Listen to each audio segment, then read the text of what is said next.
So, sitting inside of the Toyota GT86 is actually a quite comfortable seat. You can notice it straight away, you're very low to the ground. However, the dash is also very low, which gives you fantastic visibility through the window.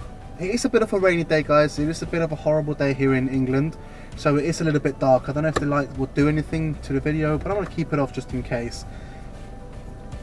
From first impressions, when you get into the car, you get your comfortable seats. You have the leather trims going across the side of the doors, across where the speakers go, and where the door handle is. And you feel it's pretty thin. It could be better. It could be better padded, but it looks okay. It feels okay. Then you look at the central control unit, and you start to feel and notice the low quality of items used for this car. You have the fake carbon fiber dash here. I mean, that's just plastic, and it's got a little slip in there where they've sort of joined it together. Doesn't really look very appealing. You have the central screen, which is touchscreen. However, I've got the iPhone 7 Plus, and the actual screen itself is smaller than my whole phone, so it's not a very good screen. It is touchscreen, so you can change it between the media. You have got Bluetooth connectivity, you've got a CD player.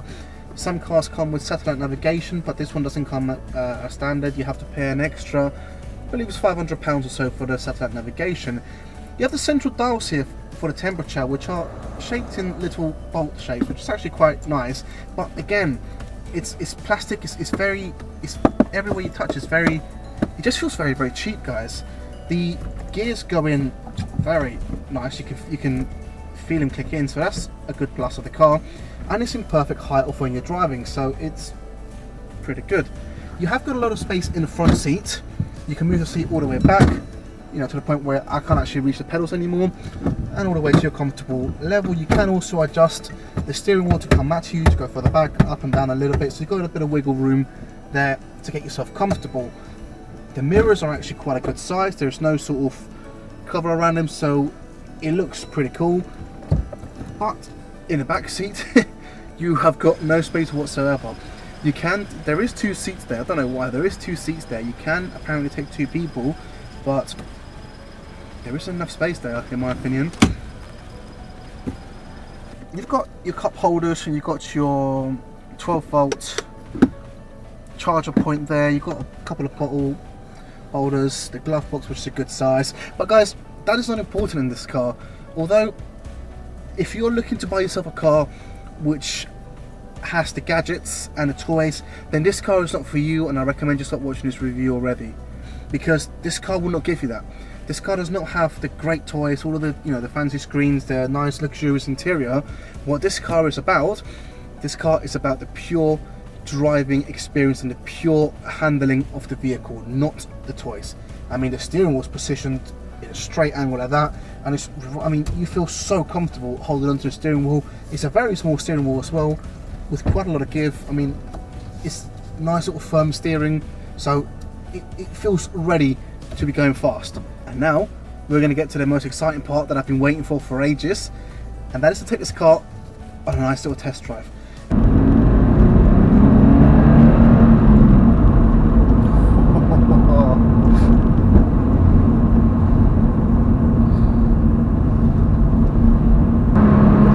Now, there is never a dull moment in this vehicle, whether you're taking it on a straight road and you want to put your foot down and listen to the engine go, or when you're driving it in country roads like these, where you have loads of turns, loads of bends. That is where this car excels. Now, this car is a 2-litre engine, so it's not the strongest sports car you can get in the market, nowhere near it. It actually, in some ways, has less power than some hatchbacks that are on the market and are better kitted out. However, this car was not designed to be going off the line from 0 to 60 in about 3 or 4 seconds.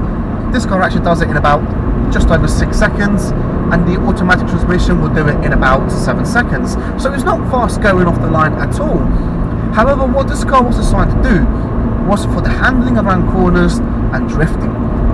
Now we have got smaller tyres in the rear tyres are a little bit smaller than what a normal supercar would have. Normally sports cars would have very thick, large tyres to give you the grip, and so you can go around corners without drifting too much, without skidding too much. But Toyota have gone with the normal size tyres in this one, and the reason for that is because they want to allow the car to have a little bit of wiggle when it does the turns, to give you that extra feeling, which is actually quite superb.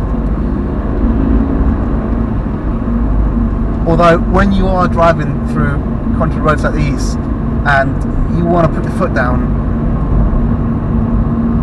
I mean, just listen to this, listen and watch this.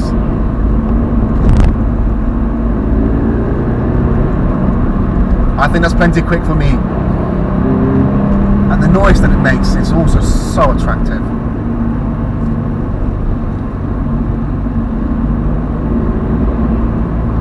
So people have said that the engine in this car is not as strong as it should be, that it could be stronger. Yeah, it could be stronger, but I think taking the power aside of the mathematics of this car, the handling itself is more than sufficient fun for anybody to drive this car. Not as powerful, but very, very fun. Which actually leads me on to my next point, which is, although the car isn't the strongest car that's available and hasn't got the biggest power, it's actually really bad on fuel efficiency. This car will give you approximately 36 miles to the gallon if driven properly, but if you drive it the way this car is designed to be driven, you're going to be lucky to get around about 30 miles to the gallon. So fuel efficiency is not very good. Carbon emissions, you're given at about 182 grams of CO2 per kilometer, so it's pretty high as well, which, it's not that good, to be fair with you. But people who buy this car will be buying it for the reason, for the handling, for the way it feels, the way the steering wheel is placed perfectly in front of you, where you can see perfectly over the dash. And even though it's not that fast, when you put your foot down, oh, I hope you can hear that. That is a beautiful noise that it makes.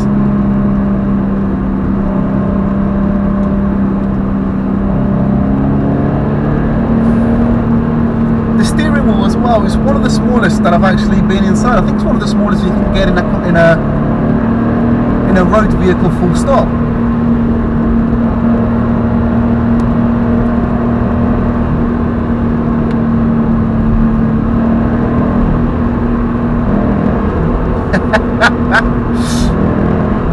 Oh, this is so fun.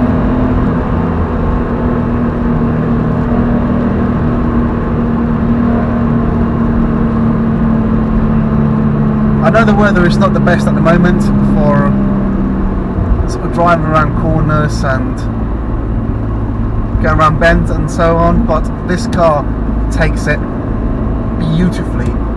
You get a little bit of skid at the back, but you don't feel like you're not in control. You never feel like you're not in control of this car.